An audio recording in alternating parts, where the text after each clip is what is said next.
ఈరోజు మనం మాట్లాడుకునే టాపిక్ మీరు ఆరోగ్యంగా ఉన్నారా? ఈ విషయం మీదనే మనం మాట్లాడుకోవాలి.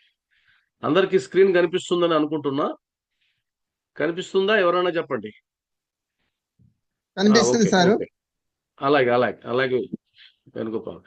కాబట్టి ఇప్పుడు మనం మీరు ఆరోగ్యంగా ఉన్నారనే టాపిక్ మీద మనం లాస్ట్ వీక్ కూడా మాట్లాడుకున్నాం.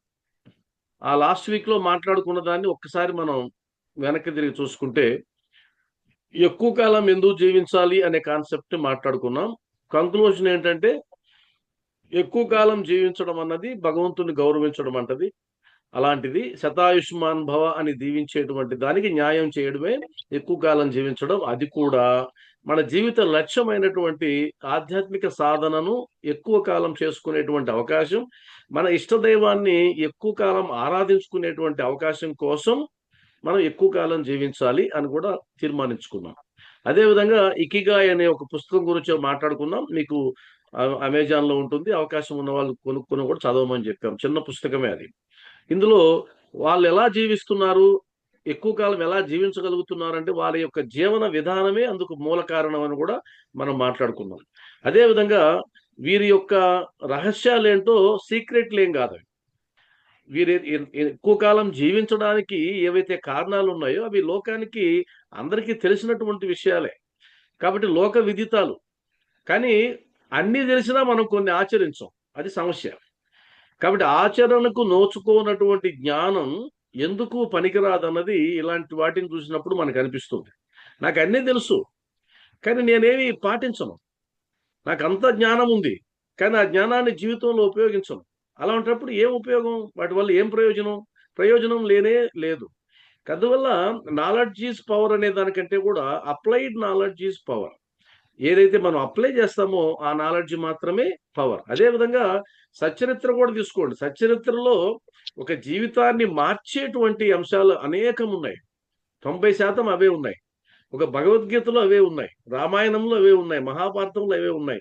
ఏ సాంప్రదాయ సనాతన గ్రంథం తీసుకున్నా ఆ గ్రంథం యొక్క పరమ ప్రయోజనం ఏంటి అంటే గనక ఆ కథలోని సారాంశాన్ని తీసుకొని అందులో ఉండేటువంటి విషయాలని జీవితంలో ఆచరించి మనం ఫలప్రదం చేసుకోవాలి జీవితాన్ని అనేది ప్రధానమైన అంశం తప్ప ఇంకొకటి ఏం కాదు.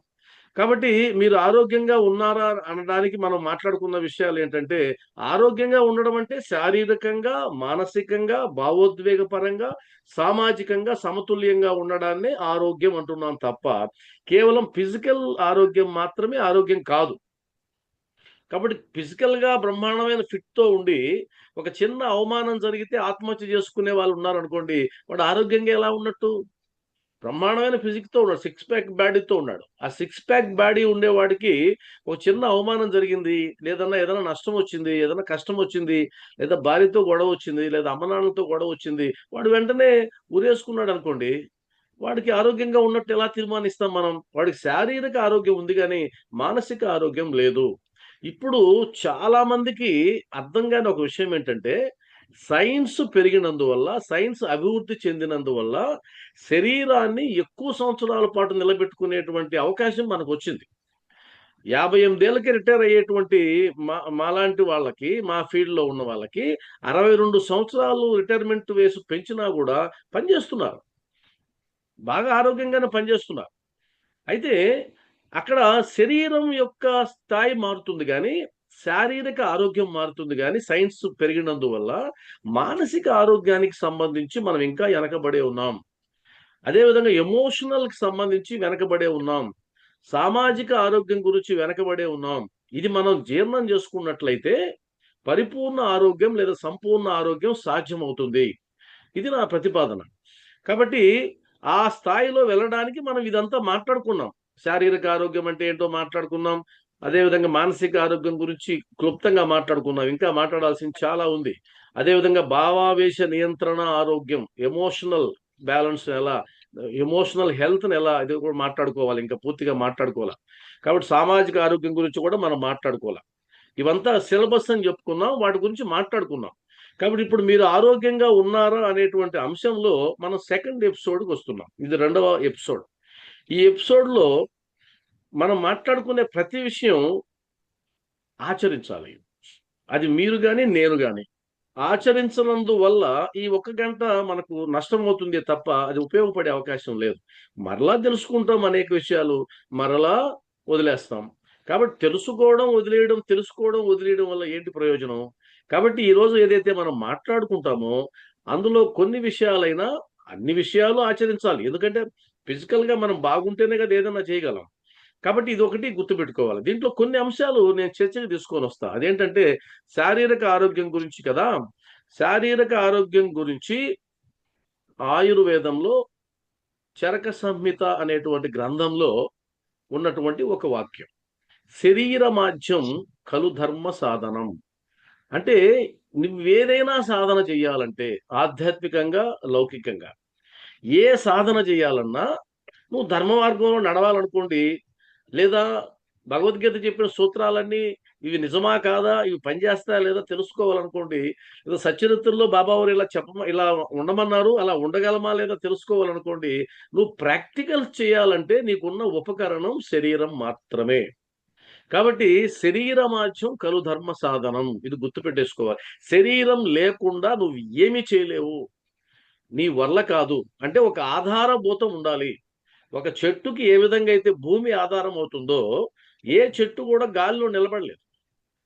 చెట్టు పవర్‌ఫుల్లే. ఆ పవర్‌ఫుల్ అయిన చెట్టు కూడా దానికి ఒక ఆధారం ఉండాలి. ఆ భూమి ఉంటేనే ఆ భూమిలో నుంచి అది దాన్ని ఆధారం చేసుకొని పైకి ఎదుగుతుంది. మహావృక్షం అవుతుంది. ఆ మహావృక్షం కావడానికి ఆధారం మట్టి, భూమి, నేల తల్లి. మరి నువ్వు ఏది చేయాలన్నా శరీరం ఉండాలి. నీ వాక్కు, నీ చేష్ట ప్రతిదీ. మనం మనస, వాచ, కర్మణ అంటాం. అయ్యా భగవంతుని ఎలా సేవించాలి? మనస, వాచ, కర్మణ. ఈ పదం వాడుతూ ఉంటాం. త్రికరణ శుద్ధిగా భగవంతుణ్ణి సేవించు. ఇది శాస్త్రాలు చెప్తున్నది. త్రికరణ శుద్ధిగా భగవంతుణ్ణి సేవించు. త్రికరణ శుద్ధి అంటే ఏంటి? మనసు. మనసు దేనికి సంబంధించింది? నీకు ఓ శరీరం ఉండాలి. దాని లోపల ఒక మెదడు ఉండాలి. ఆ మెదడుకు ఆధారంగా మనసు ఉండాలి. అంతే. శరీరం లేకుంటే మెదడు లేదు. మెదడు లేకపోతే ఆలోచనలు లేవు. ఆలోచన లేదు అంటే మనసు లేదు. కాబట్టి మనసా నువ్వు చేయలేవు.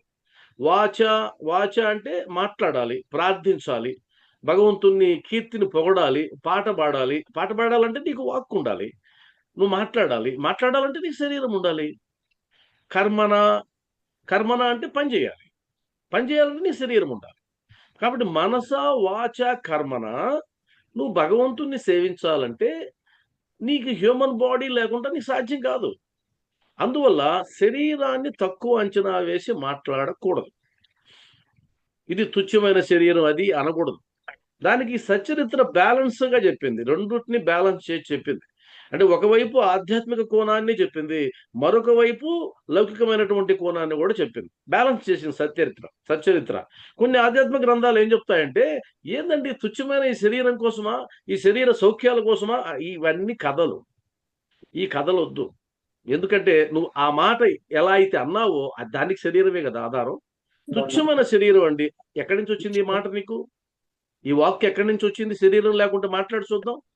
కాబట్టి ఆధ్యాత్మిక మార్గంలో ఈ ఇలాంటివన్నీ వినడానికి అద్భుతంగా ఉంటాయి.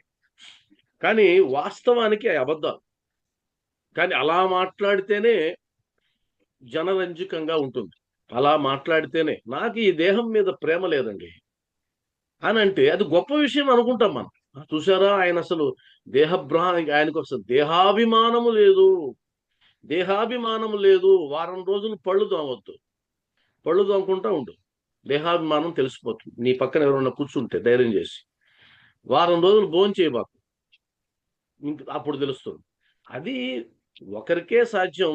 అది ఎవరంటే ఆ మహాత్ముల కోవకు చెందినటువంటి వారు, కారణ జన్ములైనటువంటి వారికి మాత్రమే సాధ్యం. అంతేగాని మిగిలిన వారికి సాధ్యం కాదు. మనం వాతలు పెట్టుకోవాల్సిన అవసరం లేదు. వాతలు పెట్టుకుంటే ప్రమాదం. కాబట్టి శరీరమాధ్యం కలు ధర్మ సాధనం. ఇది గుర్తుపెట్టుకోవాలి. శరీరం అని తక్కువ అంచనా వేసి మాట్లాడొద్దు. ఇది చాలా అద్భుతమైన శరీరం. భగవంతుడు ఈ శరీరాన్ని మనకిచ్చినందుకు మొట్టమొదట కృతజ్ఞత చూపించాలి. భగవంతుడా ఇంత అద్భుతమైన శరీరాన్ని నాకిచ్చావు. మరి అందరికీ శరీరాలు ఇచ్చారు గదా! కానీ నాకు ఒక ప్రత్యేకత ఇచ్చాడు. ఆ ప్రత్యేకత ఏంటంటే అందరికీ నాలుకుంది, నోరుంది గానీ కొంతమందికి వాక్కు లేదు. కానీ నాకు భగవంతుడు వాక్కిచ్చాడు. భగవంతుడా కృతజ్ఞతలు. ఎందుకంటే చాలా మందికి మగవాళ్ళున్నారు. ఈ భూమి మీద చాలా మంది మగవాళ్ళున్నారు. కానీ నాకు వాక్ ఇచ్చావయ్యా! చాలా సంతోషం. కృతజ్ఞతలు. చాలా మందికి కళ్ళున్నాయి. చూపు లేదు. కానీ శరీరంతో పాటు, కళ్ళతో పాటు నాకు చూపునిచ్చావయ్యా! ఎంతో అదృష్టవంతుడిని. నీ కరుణ నా మీద ఎంతుందయ్యా! ఎందుకంటే చాలా మందికి చూపు లేదు. అంధులున్నారు. గుడ్డివాళ్ళున్నారు. కానీ నాకు గుడ్డితనం ఇవ్వలేదు. మహాప్రభో నీకు నమస్కారం. చాలా మందికి కాళ్ళున్నాయి. కానీ కుంటితనం ఉంది. నాకు కాళ్ళిచ్చావు, నడవగలిగే శక్తినిచ్చావు. చాలా మందికి చేతులివ్వలా, నాకిచ్చావు. చాలా మందికి బ్రెయిన్ డ్యామేజ్‌తో పుట్టిచ్చావు. మానసిక వికలాంగత్వంతో పుట్టించావు. కానీ నాకు బాగా పనిచేస్తుంది. నా మనసు బాగా పనిచేస్తుంది. చాలా మందికి లోపల గుండెకు చిల్లులు పెట్టి పుట్టిచ్చావు. పుట్టడంతోనే గుండెకు చిల్లులతో పుట్టావు. నా గుండె మంచి ఆరోగ్యకరమైన గుండెనిచ్చావు. సంతోషం. చాలా మంది అమ్మ కడుపులోనే చనిపోయారు. నాకు ఈ భూమి మీదకొచ్చే అవకాశం ఇచ్చావు. సంతోషం. చాలా మంది అనేక అరిష్టాలతో వయసులోకి రాకముందే చనిపోయినారు. నాకు ఇప్పటి వరకు జీవించే అవకాశం ఇచ్చావు. ధన్యవాదాలు. 50 ఏళ్ళు జీవించే అవకాశం ఇచ్చావు మహాప్రభో! నీకు ధన్యవాదాలు. ఇలా నువ్వు చెప్పుకుంటూ వెళ్తేనే కృతజ్ఞతాభావం. నువ్వు ఇచ్చిన దాన్ని వదిలిపెట్టేసి, ఆయన ఏదైతే నీకు గొప్ప గొప్ప బహుమతులు ఇచ్చాడో దాన్ని విడిచిపెట్టేసి, ఏదో ఇవ్వని దాని గురించో అది ఇవ్వలేదు, ఇది ఇవ్వలేదు అంటావే అదే మూర్ఖత్వం. అదే అజ్ఞానం. ముందు నీకిచ్చిన దాని గురించి మాట్లాడు. ఇవ్వని దాని గురించి తర్వాత మాట్లాడు. ఎన్ని ఇచ్చాడండి. చాలా మందికి కొ పె కుప్పతొట్టుల్లో పడేశారు తల్లిదండ్రులు. మా అమ్మ, నాన్న నాకు తెలుసు. ఎంత అదృష్టం మహానుభావ! మా అమ్మ, నాన్న నాకు తెలుసు. చాలా మంది అనాథాశ్రమాల్లో పెరిగారు. నేను మా అమ్మ, నాన్న పొత్తిళ్లలో పెరిగాను. మా అమ్మ, నాన్న నన్ను పెంచి పోషించారు. ఎంత అదృష్టం మహానుభావ! చాలా మంది ఒంటరిగా పుట్టారు. నేను అనేక మంది అక్కచెల్లెళ్ళతో, తమ్ముళ్ళతో పుట్టాను. ఎంత అదృష్టం మహానుభావ! ఇలా చెప్పుకుంటూ పోండి. ఇలా లిస్ట్ రాసుకుంటూ పోండి. అసలు ఈ భూమి మీదకి నువ్వు వచ్చిన తర్వాత భగవంతుడు నీకు ఎన్ని రకాలుగా నీ మీద కరుణ చూపించాడో, ఎన్ని రకాలుగా నిన్ను ఉద్ధరించాడో, ఎన్ని రకాలుగా నిన్ను కాపాడుకుంటూ ఈ స్థాయికి నిలబెట్టాడో నీకు అర్థమవుతుంది. ఉదాహరణకి మన గ్రూపులో 70 ఏళ్ళు దాటిన వాళ్ళు ఉన్నారు అంటే భగవంతుడి కరుణ వారి మీద ఎంతుంది. 70 ఏళ్ళు, 80 ఏళ్ల పాటు ఏ ఇబ్బంది లేకుండా ఈ శరీరాన్ని ముందుకు తీసుకుపోయేదానికి ఆ భగవంతుడు చూపిన కరుణ గదా కారణం. మరి ఇలా చూసుకుంటూ వెళ్ళండి. ఈ శరీరం గురించి ఒక్కదాని గురించి మాట్లాడాలంటేనే ఇన్ని రకాల భావనలు మనం మాట్లాడాలి. కాబట్టి ఎవరైతే కృతజ్ఞత చూపించకుండా ఉంటారో వాళ్ళు ఎప్పుడూ గూడా ఆధ్యాత్మిక చింతనాపరులు కాదు. ఆధ్యాత్మిక మార్గంలో మొట్టమొదట మనం చేయాల్సిన పని కృతజ్ఞత చూపించడం. ఎవరికి? భగవంతుడికి. ఆ తర్వాత నీకు సహాయపడిన వాళ్ళకి. ఆ తర్వాత ఎవరెవరైతే నీ వృద్ధికి కారణమైనారో వారందరికీ కృతజ్ఞత చూపించడమే ఆధ్యాత్మిక ప్రధాన లక్షణం.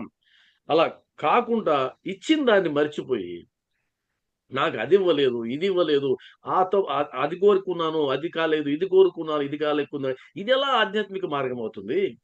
ఇదెక్కడ ఆధ్యాత్మిక చింతనవుతుంది? ఇది పెద్ద దౌర్భాగ్యం ఇది. కానీ మనం ఎవరి చుట్టూ మూగుతామంటే, ఎవరైతే మీకు అది లేదా, అది నేనిప్పిస్తానంటే వారి దగ్గరకి పోయి మూగుతాం. వారి దగ్గరకి పోయి చేతులు కట్టుకుంటాం. వారేం చెప్తే అది చేస్తాం. ఇది ఇంకొక దౌర్భాగ్యం. అయ్యా నాకియ్యాల్సింది ఎంతో ఇచ్చాడండి మహానుభావ భగవంతుడు అని చెప్పగలిగితే, అది కదా భక్తంటే. ఇది గుర్తుపెట్టుకోండి. కాబట్టి శరీర మాధ్యం కలుధర్మ సాధనం. ఆ శరీరాన్ని ఇంత ఆరోగ్యవంతంగా, ఇంత అద్భుతంగా నీకు ప్రసాదించిన ఆ భగవంతుడికి శిరస్సు వంచి సాష్టాంగ నమస్కారం చేయు. ఇది మొట్టమొదటి విషయం. గుర్తుపెట్టుకోండి. ఆ తర్వాత శారీరక ఆరోగ్యం గురించి మాట్లాడాల్సింది శరీరాన్ని శుష్కింపజేసే సాధనలు మనం చూస్తూ ఉంటాం. ఈ మధ్య మనకు కుంభమేళా జరిగినప్పుడు ఇలాంటి సాధనలు మనం చాలా చూసాం. అఘోరాల పేరుతో. ఒక వ్యక్తి అయితే కొన్ని సంవత్సరాల పాటు చేతిని ఇలా పైకి ఉంచేసుకున్నాడు. ఆ చేతిని ఇలానే ఉంచేసాడు అంతే. ఇంక దించలేదు. అది ఒక రాయిలాగానో, ఒక కట్టెపుల్లలాగానో మారిపోయింది. ఇప్పటికి ఉన్నాడు అతను అలానే ఉన్నాడు. ఇది చూసినప్పుడు మనం ఏమనుకుంటాం? అబ్బా! ఏమి సాధనరా ఇది. ఆధ్యాత్మిక అంతటి వీళ్ళు గదా సాధన చేస్తున్నారు. మనదేంటి మనదొక బతుకా అనిపిస్తది. కొంతమంది ముళ్ళ మీద పడుకుంటారు. కొంతమంది నిప్పుల్లో కూర్చుంటారు. కొంతమంది వేడివేడి ఆ, పదార్థాల్లో వాళ్ళు చేతులు పెడుతుంటారు, ఏమేమో చేస్తుంటారు. అంటే అదే విధంగా శరీరాన్ని శుష్కింపజేసి ఎందుకు పనికిరాని ఒక అస్థిపంజరం లాగా మార్చి నేను గొప్ప సాధకుణ్ణి అని అనుకుంటారు కదా. మనకు కూడా అదే భావన ఉంది కదా, మీకు కానీ నాకు కానీ అదే భావన ఉంది కదా. మరి ఈ భావన సరైనదా సరైనది కాదా అనేది నేను ఇప్పుడు మాట్లాడుతున్నా. అంటే శరీరాన్ని శుష్కింపజేసే సాధనలు ఏవైతే ఉన్నాయో, అది ఏ ఆధ్యాత్మిక మార్గమైనా కానీ, అది అఘోరా మార్గమా లేదా ఇంకొక మార్గమా ఇంకొక మార్గమా కానీ, నీ శరీరాన్ని శుష్కింపజేసే సాధనల గురించి ఏం మాట్లాడాలి అంటే ఒక్క విషయం మనం గుర్తుపెట్టుకోవాలి. ఇది భగవద్గీత చాప్టర్ 17 శ్లోకాలు 5, 6. భగవద్గీతలో 17వ అధ్యాయంలో ఆ 5, 6 శ్లోకాలు ఏం చెప్తున్నాయో చూడండి. అశాస్త్ర విహితం ఘోరం తప్యంతే ఏ తపో జనాః దంబాహంకార సంయుక్తాః కామరాగ బలాన్వితాః కర్షయంతః శరీరస్థం భూతగ్రామమ చేతసః మాం చైవాంతః శరీరస్థ తాస్ విద్యాసుర నిశ్చయాస్. దీన్ని మనం తెలుగులో మాట్లాడుకుంటే, అశాస్త్ర విహితం ఘోరం తప్యంతే ఏ తపో జనాః దంబాహంకార సంయుక్త కామరాగ బలాన్వితాః కర్షయంతః శరీరస్థం భూతగ్రామమచేతసః మాం చైవాంతః శరీరస్థం తాసు విద్యాసుర నిశ్చయాస్. ఈ రెండు వాటికి అర్థం ఏంటంటే, కొంతమంది జనులు అత్యంత కఠినమైన తపస్సులను శాస్త్ర విరుద్ధమైన, అండర్లైన్, శాస్త్ర విరుద్ధమైన, ఇది నేను చెప్పే మాట కాదు, ఇది భగవద్గీతలో భగవానుడు చెప్పినటువంటి మాట. శాస్త్ర విరుద్ధమైన, దీన్ని అండర్లైన్ చేసి దీని గురించి ఆలోచించాలి. అదేంటండి ఇది, మనం శరీరాన్ని శుష్కింపజేయడం ఆధ్యాత్మిక సాధనలో గొప్ప విషయం కదా, మరి శాస్త్ర విరుద్ధం అంటారు ఏంటి భగవానుడు అని మీరు ఆలోచించండి. శాస్త్ర విరుద్ధమైన తమ దంభం బ్రాకెట్లో కపటత్వం మరియు అహంకారముచే ప్రేరితులై చేస్తారు. అంటే శరీరాన్ని శుష్కింపజేసేటువంటి కఠినమైన తపస్సులు శాస్త్ర విరుద్ధమైనటువంటివి, వాళ్ళ యొక్క అహంకారాన్ని ప్రదర్శింపజేయడానికి చేస్తారు. అంటే అది రజోగుణ తమోగుణ సంబంధమైనటువంటి సాధనలు.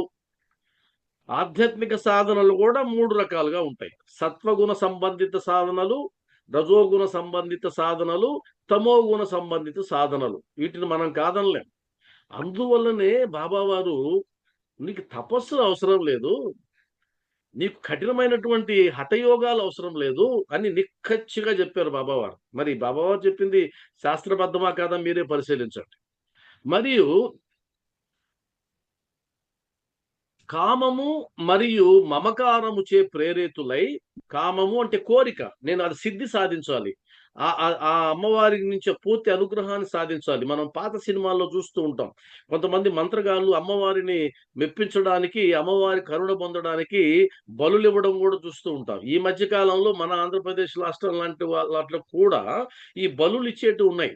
గుప్త దానాల కోసం బలులు ఇస్తున్నారు. గుప్త దానాలు, సారీ, గుప్త నిధుల కోసం, గుప్త నిధుల కోసం బలిచ్చే వాళ్ళని మనం చూస్తూ ఉన్నాం.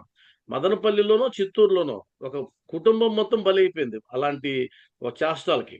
వాళ్ళు మొత్తం కుటుంబం అంతా నాశనం అయిపోయింది, ఆత్మహత్య చేసుకొని చచ్చిపోయినారు. వాళ్ళకి ఏదో కోరిక, ఆధ్యాత్మిక సాధన కింద ఎవరో వచ్చి చెప్పారు.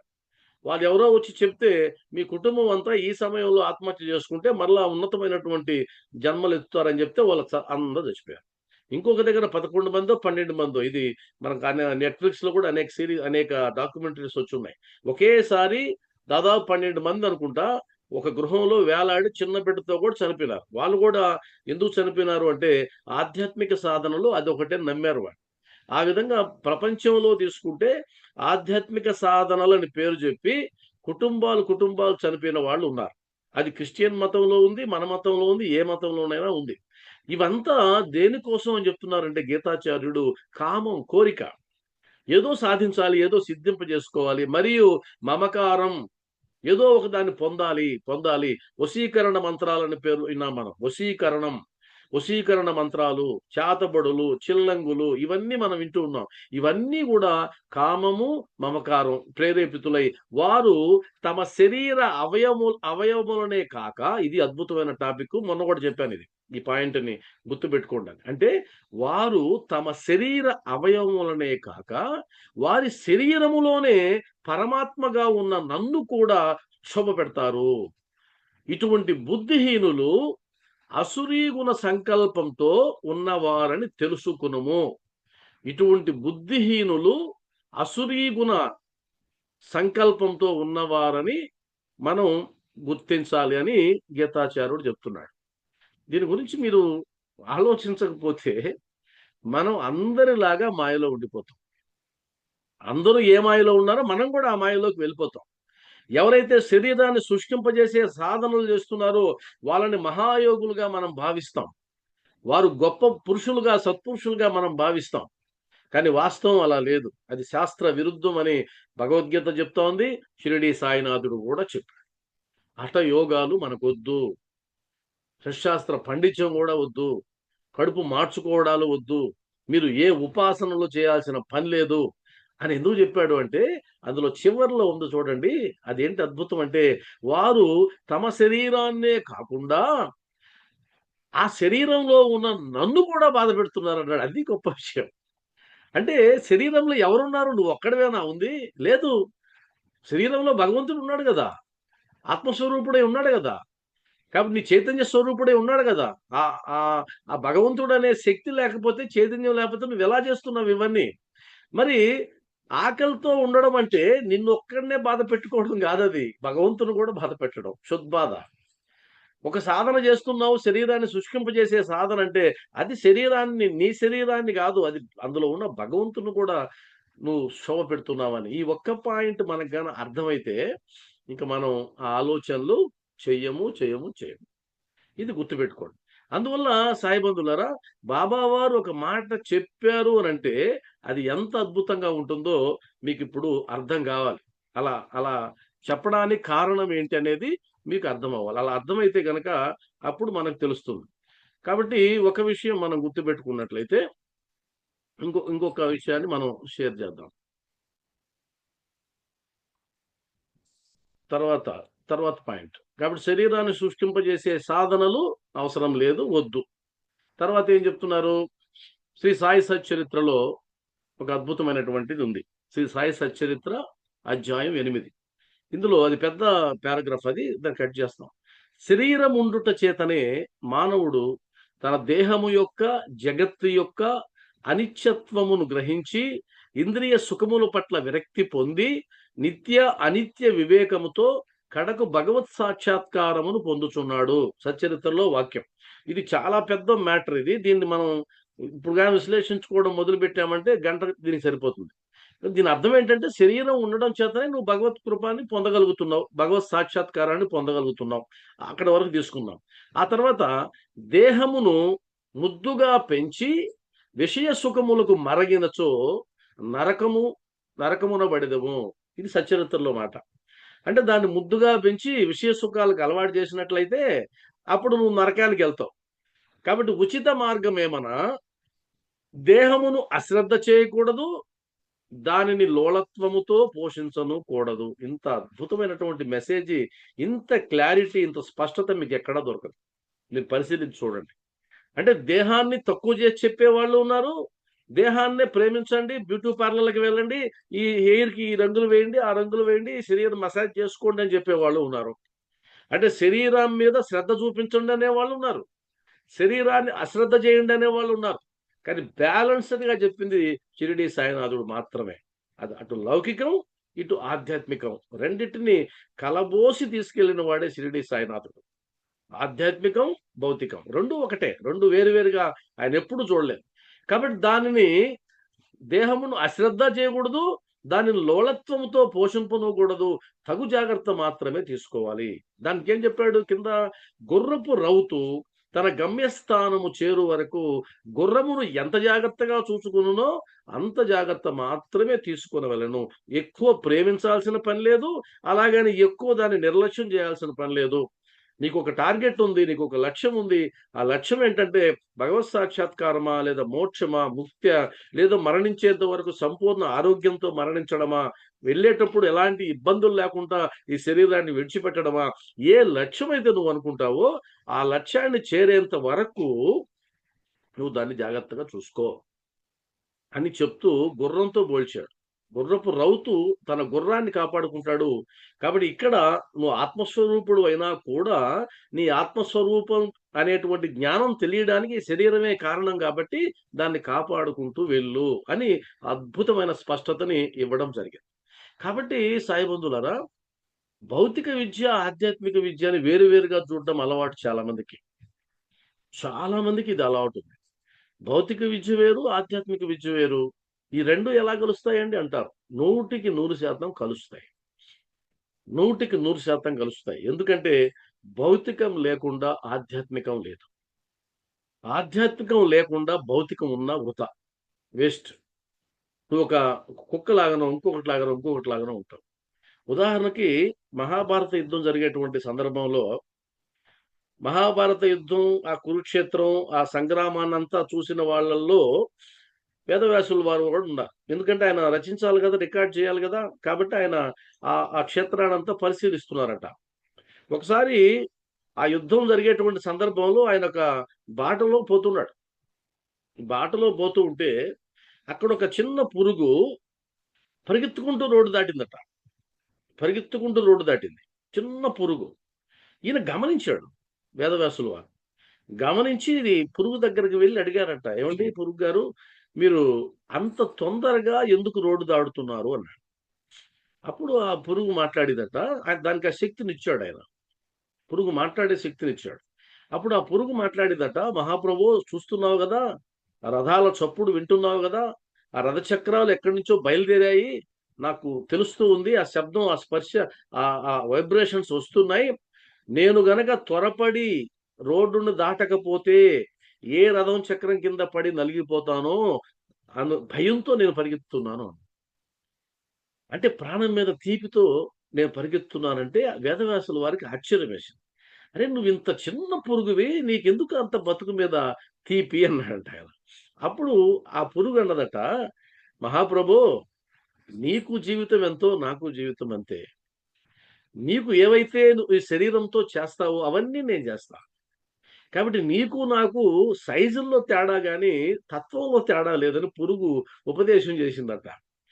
అందువల్ల జీవి యొక్క లక్షణాల గురించి చెప్తూ ఏమంటారంటే, ఒక జీవికి లక్షణాలు 4 ఉంటాయి. అవేంటి అంటే ఆహారం, నిద్ర, భయం, మైథునం. ఈ 4. ఈ 4 ఉంటే వాటిని జీవి అంటారు. అంటే ఆహారం స్వీకరించాలి. రెండోది నిద్ర, నిద్రపోవాలి. శరీరానికి విశ్రాంతి. అది ఏ పురుగైనా, పురుగు గాని ఏదైనా. మూడోది భయం. భయం అనేది జీవి లక్షణాల్లో చేర్చి పడేశారు. భయపడాలి. నాలుగోది మైథునం. అంటే సంభోగం చేయాలి, లేదా ఉత్పత్తి చేయాలి. మరొక జీవికి ప్రాణం పోయాలి. ఈ 4 లక్షణాలుంటే జీవి, ఈ పురుగుకి లేవా ఈ 4 లక్షణాలు? 4 ఉన్నాయి. అది ఆహారం తింటుంది, అది నిద్రపోతుంది, అది భయపడుతుంది, అది పిల్లల్ని కంటుంది. మరి కుక్కకి లేవా? పందికి లేవా? నక్కకి లేవా? ఎవరికీ లేవు. అంటే సృష్టిలో ఉన్న ప్రతి జీవికి ఈ 4 లక్షణాలు ఉన్నాయి కాబట్టి నువ్వు ఎక్కువ కాదు, నేను తక్కువ కాదు, అంతా ఒకటే. కానీ మనిషికి ఒక లక్షణం ఎక్కువుంది. అదేంటి అంటే విచక్షణ. విచక్షణ అనేది మనిషికి అదనంగా వచ్చినటువంటి ఒక క్వాలిఫికేషన్. ఈ విచక్షణ వల్ల ఏమవుతుంది? నేను ఎక్కడి నుంచి వచ్చాను? ఎందుకొచ్చాను? ఎక్కడికి వెళ్తాను? అసలు ఏంటి నా జీవిత పరమార్థం? అనేటువంటి ఆలోచన ఏదైతే ఉందో అది లేకుండా ఉన్నట్లయితే ఇది కూడా ఒక జీవి, ఒక పురుగు, ఒక పంది, ఒక నక్క. అందువల్ల భౌతికమైన విషయాలు మాత్రమే మనం మాట్లాడినట్లయితే ఒక జంతువులాగా. ఆధ్యాత్మిక కోణంలో మాట్లాడకపోతే, ఆలోచించకపోతే, ఆధ్యాత్మికంగా నువ్వు అడుగులు వేయకపోతే నువ్వు కూడా ఒక జంతువులాగా ఉంటావు. కాబట్టి ఆధ్యాత్మిక విద్య కూడా మనకు యాడ్ అవ్వాలి. కాబట్టి ఒకటి గుర్తుపెట్టుకోవాలి. భౌతిక విద్యతో ఆధ్యాత్మిక విద్య మేళవింపు చేసినట్లయితే ఆ జీవితం పరిపూర్ణమవుతుంది. లేదండి నేను ఆధ్యాత్మిక విద్య నేర్చుకుంటాను, భౌతికంగా అంటే నువ్వు ఎక్కువ కాలం మనలేవు. ఎక్కువ కాలం మనుగడ సాధించలేవు. నువ్వు అట్టర్ ఫ్లాప్ అవుతావు. జీవితంలో సఫలీకృతం కావు. ఇది 100% మనం తెలుసుకోవాల్సిన విషయం. కాబట్టి సాయి భక్తులుగా మన మార్గం ప్రత్యేకం. మన మార్గం ప్రత్యేకం. అదే బాబావారు చెప్పింది. నా మార్గము వేరు. ఎందుకు అంటే ఆయన రెండింటిని కలబోసి ముందుకు తీసుకెళ్ళాడు. రెండింటిని కలబోసి ముందుకు తీసుకెళ్ళాడు కాబట్టి ఆయనది ఒక ప్రత్యేకమైనటువంటి మార్గంగా చూడండి. కాబట్టి భౌతిక విద్య, ఆధ్యాత్మిక విద్య అంటే నేను సైకాలజిస్ట్‌ని కాబట్టి నేను ఇవన్నీ మీకు చెప్తున్నానని ఎవరైనా అనుకుంటే పొరపాటు పడినట్టు. నేను అందుకని ఇదంతా చెప్తున్నా. చాలా మందికి ఉన్న ఒక ఏముంటదంటే ఆయన సైకాలజీ చదివాడండి. కాబట్టి సైకాలజీ చదివాడు కాబట్టి ఆధ్యాత్మిక విషయాలు చెప్పమంటే సైకాలజీకి సంబంధించిన విషయాలు చెప్తుంటారనేటువంటి భ్రమ ఉంది. కాదది. నాకలాంటి వైఖరి లేదు. నేను శాస్త్రపరంగానే ఏదైనా చూస్తా. నా పైత్యం ప్రకారం చూడను. నా పైత్యం చాలా ఉంటది. నా పైత్యం మీకు అవసరం లే. నేనేదైనా ఒకటి మీకు చెప్పాలనుకుంటే గనక, ఇది శాస్త్రబద్ధమా కాదా? ఇది చెప్పొచ్చా? చెప్పకూడదా?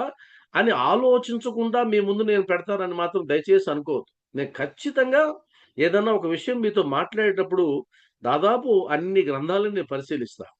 ఉదాహరణకి ఆరోగ్యం గురించి టాపిక్ పెట్టాను. ఇది ఆరోగ్యం సాయి భక్తులకు అవసరమా అని నేను ఆలోచించుకుంటా ఉంటానా? ఖచ్చితంగా ఆలోచిస్తా. అప్పుడు నేను ప్రమాణాలు ఎంచుకొని, ఓహో! ఈ ప్రమాణాల ప్రకారం ఆరోగ్యం అన్నది ఖచ్చితంగా భక్తుడికి అవసరం అన్న కోణంలోంచి మాత్రమే ఈ టాపిక్ తీసుకొచ్చాను గానీ, అంతేగాని నాకేదో ఆ సబ్జెక్ట్ వచ్చు కాబట్టి అది కాదు. నా తత్వం కూడా చెప్తా. మీకు సందర్భం వచ్చింది కాబట్టి చెప్తున్నా. నా తత్వం ఏంటంటే, నా మనస్తత్వం ఏంటంటే, నాకొచ్చింది చెప్పడానికి నేనెప్పుడూ ప్రయత్నం చేయను. నేనెక్కడ సత్సంగానికి వెళ్ళినా, ఎక్కడికెళ్ళినా నాకొచ్చింది చెప్పడం అనేది ప్రధానంగా నేను తీసుకోను. వారికి ఏది అవసరమో అది చెప్పడానికి నేను ప్రాధాన్యత తీసుకుంటా. వారికి అవసరమైంది కావాలి గానీ నాకొచ్చిందేంటి? నాకొచ్చిందంతా మీకు చెప్పాల్సిన అవసరం లేదు. కాబట్టి మీరు దాన్ని అలా అర్థం చేసుకోకుండా ఉండడానికి ఈ ప్రయత్నం అంతా చేస్తున్నా నేను. ఎందుకంటే మనం దీన్ని చాలా కూలంకుషంగా తీసుకెళ్లాలనే చెప్పుకుంటూ ఉన్నాం. హడావుడి అవసరం లేదని అనిపించింది నాకెందుకనో. మన వరకు హడావుడి అవసరం లేదు అనే ఉద్దేశ్యంతోనే నేను ఇవన్నీ గూడా చెప్పుకుంటూ వెళ్తున్నాను. కాబట్టి సాయి బంధువులారా ఇదొక్కటి మీరు పరిశీలించినట్లయితే ఆధ్యాత్మిక విద్య లేదా భౌతిక విద్య 2 మనకు అవసరం. ఇది కంక్లూషన్. తర్వాత చూడండి. ఈశావాస్యోపనిషత్తులో 9వ మంత్రం ఏం చెప్తుంది? ఈశావాస్యోపనిషత్తు మనకు సచ్చరిత్రలో బాబావారు కూడా దీని గురించి చెప్తారు. కాకా పనిపిల్లకి సంబంధించినటువంటిది ఇందులో వస్తుంది. కానీ ఇది వేరే విషయం. అందులో 9వ మంత్రం ఏం చెప్తుందో చూడండి. 9వ మంత్రం ఏం చెప్తుందంటే, భౌతిక విద్యను మాత్రమే పెంపొందించుకునేవారు నరకానికి పోతారు. ఇది నేను చెప్పింది కాదు. ఉపనిషత్తు చెప్తున్నది. భౌతిక విద్యను మాత్రమే పెంపొందించుకునేవారు నరకానికి పోతారు. కానీ కేవలం ఆధ్యాత్మిక విద్యనే పెంపొందించుకునేవారు అంతకంటే ఘోరమైన నరకానికి పోతారు. ఇది ప్రమాదం ఇది. నాకొద్దండి ఇదంతా, ఇది భౌతికం. నాకొద్దండి ఇదంతా అంటే ఘోరమైన నరకానికి పోతామని ఉపనిషత్తు చెప్తున్నది నేను చెప్పడం లేదు. ఇది నా సొంతం గాదు. కాబట్టి మరలా ఇంకొకసారి దీన్ని పరిశీలించండి సాయి బంధువులారా. భౌతిక విద్యను మాత్రమే పెంపొందించుకునేవారు నరకానికి పోతారు. ఆధ్యాత్మికత లేకపోతే వేస్ట్ అది. కానీ కేవలం ఆధ్యాత్మిక విద్యనే పెంపొందించుకునేవారు అంతకంటే ఘోరమైన నరకానికి పోతారు. ఇక్కడ మనం గుర్తుపెట్టుకోవాల్సిన అంశం ఏంటంటే, కొంతమంది మనల్ని మిస్‌లీడ్ చేస్తారు. కొంతమంది మనల్ని మిస్‌లీడ్ చేస్తారు సాయి బంధువులారా. మీరు దీన్ని అంటున్నందుకు నన్ను తప్పుగా అనుకోవద్దు. మీరు సాధ్యమైనంత వరకు వీడియోలోకి రండి. నేను కనిపించకపోయినా. నాకు అన్ని అక్షరాలే కనిపిస్తున్నాయి. ఇంకేం కనిపియడం లే ఇక్కడ. ఇక్కడ సాధ్యమైనంత వరకు మీరు ఇది గుర్తుపెట్టుకున్నట్లయితే, ఆధ్యాత్మిక మార్గంలో మనం తెలిసొచ్చామా, తెలియక వచ్చామా, ఏ భావనతో వచ్చామో పక్కన పెట్టండి. ఇప్పుడైతే మొత్తానికి మనం ఆధ్యాత్మిక మార్గంలో ఉన్నాం. ఈ ఆధ్యాత్మిక మార్గంలో మనం ఒక మార్గదర్శనో ఎవరినో ఎంచుకుంటాం. అలా ఎంచుకున్నప్పుడు వారు సరైనటువంటి దారిలో మనల్ని నడుపుతున్నారా లేదని చెక్ చేసుకుంటూ వెళ్ళాలి. లేదంటే గనక వారి స్వార్థానికి మనం బలైపోతాం. వారి స్వార్థానికి మనం బలైపోతాం. మీరు సాయికి సంబంధించిన కల్ట్‌నే చూడండి. సాయి బాబాకి సంబంధించి మాత్రమే చూడండి. చాలామంది ఎక్స్‌పీరియన్స్ ఉన్న వాళ్ళున్నారు. చాలా సంవత్సరాల నుంచి బాబా తత్వంలో ఉన్న వాళ్ళున్నారు. నాది తక్కువ. నాది 2008లో ప్రారంభమైంది సాయిబాబాతో. 2008 నుంచి ఇప్పటి వరకు. అసలు నా ముందు ఉన్న వాళ్ళు దానికంటే ఎన్నో సంవత్సరాల ముందు నుంచి బాబా వారితో అనుబంధం కలిగిన వాళ్ళున్నారు. ఎంతో జ్ఞానం కలిగిన వాళ్ళున్నారు. మీరు బాగా పరిశీలించండి. ఒక గురువుకి పాటలు పాడడం రాలేదనుకోండి. ఆయన్ని అనుసరించిన వారినెవ్వరిని పాటలు పాడలేడు. అలాంటి కల్ట్ ఉంది. నేను పేర్లు చెప్పాల్సిన పని లేదు. ఆ కల్ట్‌లో వాళ్ళేం చెప్తారంటే, ఎందుకండి పాటలు? ఏ ఉపయోగం పాటల వల్ల? జ్ఞానం గావాలి మనకు. జ్ఞానం లేకుండా పాటలేం చేసుకుంటావు? అని డీమోటివేట్ చేస్తారు. ఆ ఒక గురువుకి పాటలు పాడడమే వచ్చనుకోండి. ఆయన పాటలకే చెప్తాడు ఎక్కువ. ఏం చెప్తాడంటే, అసలు గానామృతం ఉండాలండి. పాటలు లేకుంటే ఏముందసలు? ఆయన్ని సంకీర్తన చేయాలి. నవవిధ భక్తుల్లో సంకీర్తన ఒకటి తెలుసా అంటాడు.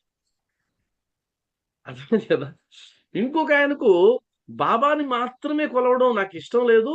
అందరిని కొలుస్తూ అందులో బాబా ఉండాలనుకున్నాడనుకోండి, తన అనుచరులకి అదే చెప్తాడు. బాబా ఒక్కరినే కొలవాల్సిన పని లేదు. అందరిని కొలవండి. అందరిలో బాబా ఉంటే సరిపోతుందంటాడు.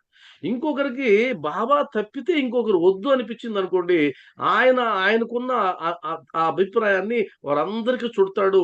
కనీసం బాబా బాబాకి సంబంధించిన సాయిబాబా తప్ప ఇంకొక మాటన్నా మేము ఒప్పుకోము అనే వాళ్ళు కూడా ఉన్నారు. వాళ్ళు కూడా ఉన్నారు. సాయిబాబా అంతే. మీరు సాయిరాం అన్నా మేము ఒప్పుకోము. సాయి కృష్ణ అన్నా మేము ఒప్పుకోము. సాయిబాబా అంతే అనేవాళ్ళు కూడా ఉన్నారు. మరి ఎవరిది తప్పు, ఎవరిది ఒప్పు అని ఎలా నిర్ణయించుకోవాలి? దేన్ని బట్టి నిర్ణయించుకోవాలి అనంటే, ఒకటి అది సరైన మార్గమా లేదా? బాబా వారు చెప్పిన మార్గమా లేదా? ఇది బాబావారి తత్వంలో ఒక భాగమా? ఇదొక అంతర్లీనమా? లేదు ఇది ప్రత్యేకమైనటువంటిదా? అని తెలుసుకోకుండా పోయే మార్గం అది అగమ్య గోచరంగా ఉంటుంది. అందువలనే ఒక మహాత్ముడు మీరు ఏ మహాత్ముడైనా పరిశీలించండి. ఆ మహాత్ముడు మహాసమాధి చెందే లోపు వారికి ఒక జ్ఞాన భాండాగారాన్ని అందించిపోతాడు. అందించిపోతాడు. కొన్ని మతాల్లో అయితే అసలు మూర్తిని కొలవరు వాళ్ళు. ఆ గ్రంథాన్ని కొలుస్తారు. గురు సాహెబ్. ఆ గ్రంథాన్నే వాళ్ళు పూజిస్తారు. అంటే ఇక్కడ ఒక మూర్తిని మనం ఆరాధిస్తున్నాము అంటే, ఆ మూర్తికి సంబంధించిన ప్రత్యేకమైన జ్ఞానం ఉంటుంది. ఆ జ్ఞానాన్ని పట్టుకోకుండా ఆ మూర్తిని పట్టుకున్నట్లయితే, వారు ఎలా లాక్కెళ్తే అలా లాక్కెళ్తారు. అలా వద్దు. దయచేసి నేను చెప్తున్నా. ఒకవేళ నేను చెప్పే వాటిల్లో కూడా మీరు పరిశీలించాలి. మీరు పరిశీలించి ఇది సరైందా కాదా అని కూడా మీరు అంచనా వేసుకొని ముందుకెళ్ళాలే గాని, ఎవరో చెప్పారు గుడ్డిగా వెళ్తానంటే మాత్రం మీరు ఇబ్బంది పడతారు. అలా వెళ్ళాల్సిన అవసరం లేదు. ఖచ్చితంగా మీరు పరిశీలించాలి, ఆలోచించాలి. సొంతంగా ఆలోచించి వెళ్ళాలి. కాబట్టి ఈశావాస్యోపనిషత్తు 9వ మంత్రంలో భౌతిక విద్యను మాత్రమే పెంపొందించుకునేవారు నరకానికి పోతారు. కానీ కేవలం ఆధ్యాత్మిక విద్యనే పెంపొందించుకునేవారు అంతకంటే ఘోరమైన నరకానికి పోతారు. ఇది ఎందుకు చెప్పానండి? మీకేం అవసరం అంటే గనక, ఇప్పుడు శరీర ఆరోగ్యానికి సంబంధించి మనం ఏదైతే చెప్తామో, సమయం ఉంటే ఈరోజు మాట్లాడదాం. అది నువ్వు ఆచరించాలా లేదా అన్నప్పుడు ఈ సమస్యొస్తది. ఇదేంటండి శరీరం కోసం ఇంత జాగ్రత్త తీసుకోవాలా నేను? అని అనిపిస్తది. కాబట్టి చెప్తున్నా ఇదంతా. నువ్వు ఆ జాగ్రత్తలు తీసుకోవాలంటే ఇది చేయాలి. ఉదాహరణకి శరీరానికి సంబంధించి ఒక మార్పు చెప్పామనుకోండి జీవితంలో, ఈ మార్పు చేయండండి అన్నామనుకోండి, ఇదేంటండి మనం ఏదో సచ్చరిత్ర పారాయణమో లేదా ఇంకేదో చేయాలి గానీ, ఇదే ఇప్పుడు మనకు గావాల్సింది అనేటువంటి భావనలోకి ఎవరైనా వెళ్తారేమో అనేటువంటి భయంతో నేనిది మీకు చెప్తున్నా. కాబట్టి మనం సరైన మార్గంలోనే వెళ్తున్నాం. ఇది నా అభిప్రాయం. మీ అభిప్రాయమో కాదో నాకు తెలీదు. నేను కర్లపూడి కృష్ణ ఫౌండేషన్ తరపున, నా తరపున నేను ఏదైతే మీకు చెప్పాలని నిర్ణయించుకున్నానో, అది నేను సరైన మార్గంలోనే వెళ్తున్నానని నాకనిపిస్తుంది. మీరు తంబుని ఇలా చూపించి అవునా? కాదా? నాకు చెప్పండి. సరైన మార్గమా? ఇదేమన్నా అపసవ్య దిశగా మనం వెళ్తున్నామా? ఎక్సలెంట్. Thank you. సరైన మార్గంలోనే కాబట్టి వెళ్తున్నాం. ఆ? సరైన మార్గంలోనే వెళ్తున్నాం. అది సరైన మార్గంలో వెళ్తున్నాం. ఇది మన అపసవ్య మార్గంలో వెళ్ళడం లేదు. ఇది మాత్రం గుర్తుపెట్టుకోండి. ఈ శారీరక ఆరోగ్యం అన్నది మన టాపిక్ కాకుండా పోతుందేమోననే భయం వద్దు. ఇది మన టాపిక్కే. ఇది మన టాపిక్కే. కాబట్టే మీరు శ్రద్ధ చూపించాలి దీని మీద. శ్రద్ధ చూపించకపోతే గనక మనకి ఇబ్బందవుతుంది. శ్రద్ధ చూపించి మీరు దీంట్లో ఏదైతే మనం బాబా వారు మనకి ఈ క్లాసులో ఇస్తారో అవంతా కూడా మనం ప్రాక్టీస్ చేయాలి. అది బాబా వారి కోసమే చేసినట్టు చేయాలి. ఇబ్బంది ఏం లేదు. బాబా వారి కోసమే చేసినట్టు మనం చేయాలి. ఇది గుర్తుపెట్టుకోండి. తర్వాత శారీరక ఆరోగ్యం గురించి ఇప్పుడు మాట్లాడాలి. ఇప్పుడు చెప్పే ప్రతిదీ మీరు పాటించాలి అన్న భావన క్రియేట్ చేయడానికి ఇంత టైం పట్టింది నాకు. అందులో నాకు టైం ఎంత ఉందో తెలియడం లేదు. ఇది పవర్ పాయింట్ ఉంది కాబట్టి. ఇది గుర్తుపెట్టుకోండి ఈ పాయింట్. మన శరీరం చాలా తెలివైనది. రోగాన్ని ముందుగా పసిగట్టి చిన్న చిన్న సంకేతాలతో మనలను హెచ్చరిస్తుంది. అయ్యా భగవంతుడా, ఇంత గొప్ప శరీరాన్ని నాకు ఇచ్చినందుకు ధన్యవాదాలు. ఇది మొట్టమొదటి. ఎందుకంటే నీకు ఆకలేసేది ఎవరు చెప్తారు? నీ కడుపు చెప్తుంది. కడుపు ఎలా చెప్తుంది? అది జ్ఞానం గనేది. నీ శరీరంలో ప్రతి కణం ఆలోచిస్తుంది. అది మనకు సైంటిఫిక్‌గా మీరు వెళ్తే అర్థమవుతుంది. శరీరంలో ప్రతి కణం ఆలోచిస్తుంది. అది సామాన్యమైన శరీరం గాదు. శరీరంలో ప్రతి కణం ఆలోచించేటువంటి శక్తి కలిగింది. కాబట్టి ఈ రోగం బయటపడింది అంటే అది బయట పడిందిప్పుడు. వాస్తవానికి అది ఇప్పటిది గాదది. అది ఎప్పటిదో ఇప్పుడు బయటపడింది. అది ఎప్పటిదో ఇప్పుడెందుకు బయటపడింది అంటే అది ఇప్పుడు చెప్పలా. ఎప్పుడో చెప్పింది. అది ఎప్పుడో చెప్పింది. నీ ఇప్పుడు ఉదాహరణకి జ్వరం వచ్చిందనేది ఎలా తెలుస్తుంది? శరీరం నలతైపోతుంది. కాస్త వేడి కలుగుతుంది. ఆ వేడి ఎందుకు కలుగుతుందో సైంటిఫిక్‌గా కూడా చాలా అనాలిసిస్ ఉంది. ఆ వేడి అంటే బిడ్డని అలా పట్టుకొని వేడవుతోందండి. బాడీ హీట్ అయింది. ఇదేదో జ్వరంగా ఉంది అనే ఫీలింగ్ నీకొస్తది. అసలు శరీరం ఊరకుండిందనుకో నువ్వు కనుక్కోలేవు. చాలా ఇబ్బంది అయిపోతుంది. శరీరం ఏం చేస్తుంది? అరే నీ బాడీలో తేడా వచ్చింది. నువ్వు జాగ్రత్త పడు అనేటువంటి సిగ్నల్‌ని నీకిస్తుంది. నాకు తెలిసినటువంటి ఒక ఫ్యామిలీలో ఒక ఆమెకు ఉన్నట్టుండి క్యాన్సర్ బయటపడింది. క్యాన్సర్ బయటపడితే జస్ట్ బయటపడిన 2, 3 నెలలకల్లా అతలాకుతలం అయిపోయింది శరీరం. అయిపోయి మొన్న ఒక ఆపరేషన్ జరిగితే గూడా దాదాపు ఇప్పటికి 6, 7 లక్షల రూపాయలు ఖర్చు పెట్టారు. అది గూడా అనేక గవర్నమెంట్ స్కీములుంటే. ఇంకా ఆరోగ్యం బాగవుతుందనే నమ్మకం అంత ఈజీగా లేదు శరీరం. మొత్తం 40 సంవత్సరాలు, 45 సంవత్సరాల వయసులో శరీరం మొత్తం పట్టుదప్పిపోయింది. మరి డాక్టర్ అడుగుతారు గదా! అమ్మా ఇది ఎప్పటినుంచి ఉంది నీకని? ఈ సింప్టమ్స్ ఎప్పటినుంచున్నాయి? ఓహ్! 5, 6 సంవత్సరాల నుంచి ఉన్నాయి. మరి 5, 6 సంవత్సరాలకు ముందు నుంచి నీ శరీరం చెప్తా ఉంది. ఏదో తేడా కొడుతుంది శరీరంలో అని నువ్వు పట్టించుకోలా. దానికి ప్రధానమైనటువంటి కారణం జబ్బు. ఒక పదం వాడుతుంటారు చాలామంది. ఏమవుతుందిలే? ఈ పదం గుర్తుపెట్టుకోండి. ఏమవుతుందిలే అని అన్నారంటే మీకది పెద్ద జబ్బు, మానసిక జబ్బు. ముందు దాన్ని బాగు చేసుకోండి. ఏం కాదులే మా మిసెస్ మా రమాదేవి కూడా అందిస్తుంది. ఎందుకంటే ఆమె చెప్పేది కూడా అదే. ఏదన్నా అన్నారనుకో ఇదేంటి ప్రాబ్లమ్ అవుతదేమో ఏం కాదులే. ఏం కాదులే. ఏం కాదులే ఇది మా సైడ్. మీ సైడ్ ఏదో నాకు తెలీదు. ఏం కాదులే అన్నారంటే నువ్వు శరీరం ఇచ్చినటువంటి సిగ్నల్ నిర్లక్ష్యం చేస్తున్నావు. మూల్యం చెల్లిస్తావు మిత్రమా. అంతే అయిపోయింది. మూల్యం చెల్లిస్తావు. శరీరంలో ఏమాత్రం మార్పు వచ్చినా అలర్ట్‌గా ఎవరైతే ఉంటారో వాళ్ళు శరీరాన్ని అర్థం చేసుకున్నట్టు, దాని యొక్క శక్తిని గమనించినట్లు, తద్వారా భగవంతుడిని గౌరవించినట్టు. ఎందుకంటే అద్భుతమైన శరీరాన్ని ఇచ్చాడని మొదటి నుంచి చెప్పుకుంటూ వస్తున్నాను నేను. శరీరంలో తేడా వస్తే తక్కువగా తీసుకోవద్దు. నిర్లక్ష్యం చేయొద్దు. కాబట్టి అనేక జబ్బులకి మూల కారణం వైరస్ కాదు, బాక్టీరియా కాదు, నిర్లక్ష్యం.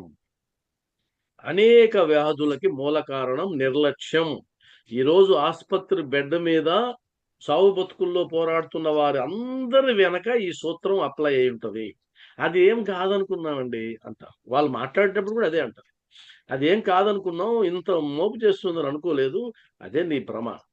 కాబట్టి తెలివైన శరీరం ఇచ్చేటువంటి ఆ సంకేతాలను గాని నువ్వు మర్చిపోయినట్లయితే, నిర్లక్ష్యం చేసినట్లయితే భారీ మూల్యం చెల్లిస్తావు. జాగ్రత్త. తస్మాత్ జాగ్రత్త. నిర్లక్ష్యం ప్రధానమైనటువంటి జబ్బు. ఆ నిర్లక్ష్యం అనేది నిన్ను తినేస్తుంది. ఏదైనా సరే. అందులో 40 ఏళ్ళు దాటిన తర్వాత ఇది ప్రమాదకరం నిర్లక్ష్యం.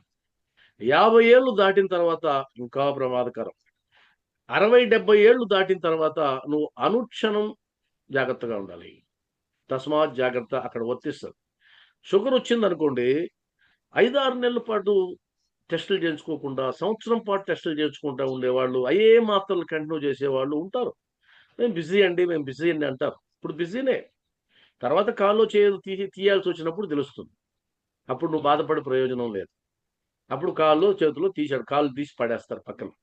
ఆ? ఎందుకని? ఆ నిర్లక్ష్యం వల్ల ఈరోజు నీకు జరిగేటువంటి మూల్యం అది.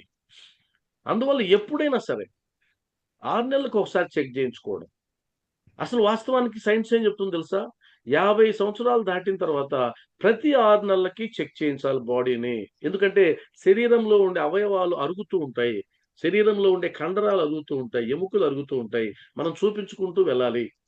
అప్పుడు భరోసా తీసుకుంటూ వెళ్ళాలి. నేను ఈ మధ్య కాలంలో కరోనా వచ్చిన తర్వాత ఈ టీకాలు వేసుకున్న తర్వాత భయం ఎక్కువైంది జనంలో. భయం ఎక్కువయ్యి ఏమాత్రం అలసట వచ్చినా దాని ఎఫెక్ట్ ఏమో అనే భయం వచ్చింది.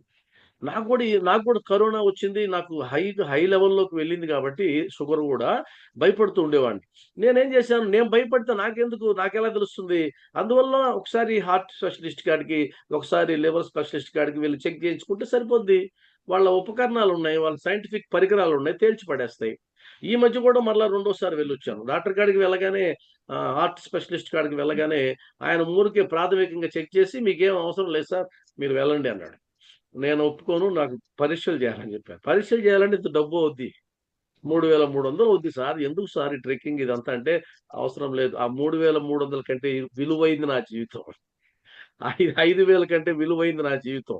కాబట్టి నేను చేయించుకున్నా, ఏం లేదనేటువంటిది రిజల్ట్ వచ్చింది, బయటకు వచ్చి ప్రశాంతంగా ఉన్నా. అంటే అర్థం ఏంటంటే, హాస్పిటల్కి పెట్టే ఖర్చు నీ శారీరక ఆరోగ్యానికి పెట్టినట్లయితే అంతకు మించిన తెలివైన నిర్ణయం ఇంకొకటి లేదు. ఇది గుర్తుపెట్టుకోండి. ఇంకో సందర్భం వచ్చినప్పుడు మాట్లాడతాం. దీంట్లోనే వస్తుంది అనుకుంటా. కాబట్టి శారీరక ఆరోగ్యాన్ని కాపాడుకోవడంలో ప్రధానమైనది తినడం. ఎందుకంటే ఈ శరీరానికి శక్తి ఎక్కడి నుంచి వస్తుంది? రెండింటి ద్వారా రావాలి. ఒకటి తినడం ద్వారా శారీరక పుష్టి, గాలి పీల్చడం ద్వారా, ఆక్సిజన్ పంపడం ద్వారా, రక్తశుద్ధి జరగడం ద్వారా నువ్వు ఈ శరీరం నిలబడుతుంది. కాబట్టి ప్రధానమైంది తినడం. What you eat that you are అంటది శాస్త్రం. What you eat that you are. నువ్వేమైతే తింటావో అదే నువ్వు. అంటే నువ్వు తినడాన్ని బట్టే నీ శరీరం నిలబడమా కుప్పకూలిపోవడమా జరుగుతుంది. కాబట్టి తినడం మీద మనం దృష్టి పెట్టాలి. ఎందుకంటే తినడం అంటే నా ఉద్దేశం మనం శరీరానికి శక్తినివ్వడానికి. దీనికి సంబంధించి మనం మాట్లాడాలి. మాట్లాడేటప్పుడు చాలా వస్తాయి, విమర్శలు వస్తాయి.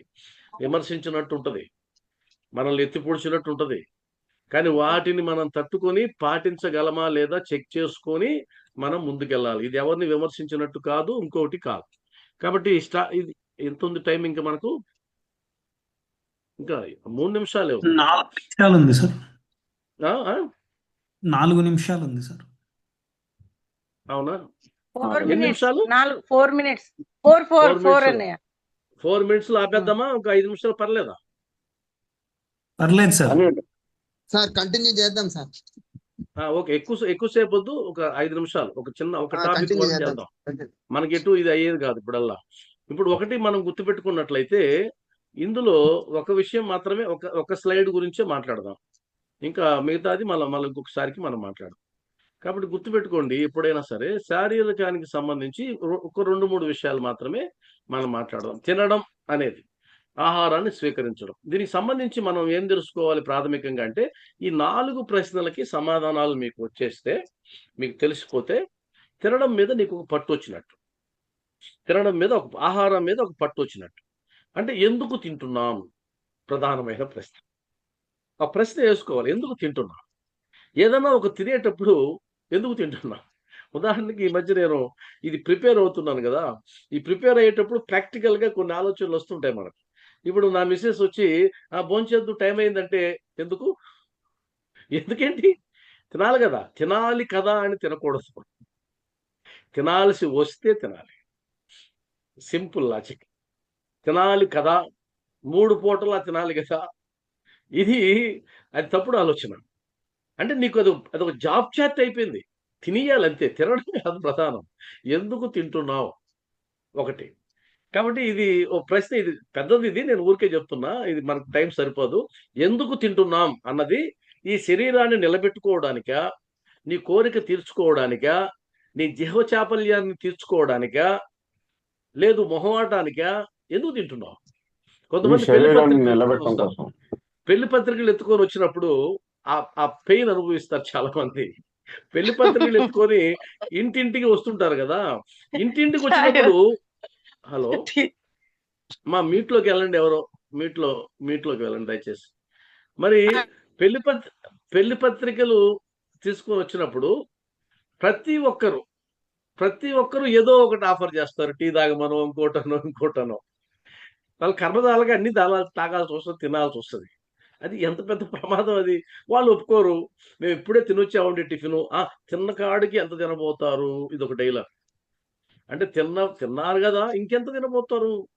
ఈ డైలాగులన్నీ శారీరక ఆరోగ్యాన్ని పాడు చేస్తాయి. ఒకటి 2 సార్లు పర్లేదు. కాబట్టి ఎందుకు తింటున్నాం? ఎంత తింటున్నాం? ఏమి తింటున్నాం? ఎప్పుడు తింటున్నాం? దీని మీద సైంటిఫిక్ పరిశోధనలున్నాయి. ఆధ్యాత్మిక గ్రంథాలు చెప్పినవి కూడా ఉన్నాయి. నేను ఆ రెండింటిని బ్యాలెన్స్ చేసి మీకు చెప్తా. నెక్స్ట్ వారం ఎపిసోడ్‌లో మనం వెళ్తాం. అయితే ఈ ప్రశ్నలకి సమాధానాలు మీరు వెతకండి. నేను ఈ వారం టైం ఉంది కాబట్టి మనం ఇప్పుడు ఏదైతే మాట్లాడుకున్నామో దాని గురించే మనం చెప్తాం. ఎందుకు తింటున్నాం? ఎంత తింటున్నాం? ఏమి తింటున్నాం? ఎప్పుడు తింటున్నాం? ఈ 4 ప్రశ్నలకి మీ దగ్గర సమాధానం ఉందా? ఉంటే గనక నాకు పోస్ట్ చేయండి. నాకు పోస్ట్ చేసి, సార్ ఈ 4 ప్రశ్నలకి నేను అనుకున్న సమాధానం ఇది. నేను ఇలా అనుకుంటున్నాను అని అనండి. రేపు మనం మాట్లాడేటప్పుడు ఖచ్చితంగా దానికి సంబంధించి మాట్లాడుకుందాం. ఒకవేళ నెక్స్ట్ సండే మనకు అవకాశం, నెక్స్ట్ సండే తీసుకుందాం. ఇటు మనకు రాధాబాయి దేశముఖిది ఉంది కాబట్టి ఇది కంటిన్యూ అవుతూ ఉంటుంది. ఇది నెక్స్ట్ సండే తీసుకుందాం. ఇది ఎలా ఉందో, ఇది స్పెషల్ క్లాస్ లాగా ఉంది, కానీ మీకు చాలా ఉపయోగపడేటువంటి క్లాస్ అని నేను భావిస్తూ ఉన్నా. నెక్స్ట్ సండే కూడా మరలా ఈరోజు కొత్తగా వచ్చిన వాళ్ళు కూడా నెక్స్ట్ సండే ఈ కార్యక్రమానికి హాజరు కావాల్సిందిగా నేను కోరుతున్నా. మీకు హోంవర్క్ ఏంటంటే, ఈ 4 ప్రశ్నలకి మీరు సమాధానం వాయిస్ రూపంలో కానీ లేదా మెసేజ్ రూపంలో కానీ నాకు ప్రతి ఒక్కరూ పెట్టండి. ప్రతి ఒక్కరికి 2 ఆప్షన్లు ఉంటాయి. ఒకటి, నేను టైప్ చేయలేనండి అంటే వాయిస్ చెప్పొచ్చు, వాయిస్ ద్వారా. లేదు టైప్ చేయగలిగితే టైప్ చేసి, లేదంటే ఈ 2 కాదు నా వల్ల అంటే కనుక అప్పుడు మూడోది రాసి మీరు ఫోటో తీసి పెట్టొచ్చు. అంటే ఏదో ఒక రకంగా మీరు స్పందించవచ్చు. అలా స్పందిస్తే గనక మీరు అటెంటివ్‌గా ఈ క్లాస్ వింటున్నారనేది నాకు అర్థమవుతుంది. దయచేసి రెస్పాండ్ కావడం కూడా మీరు గమనించండి.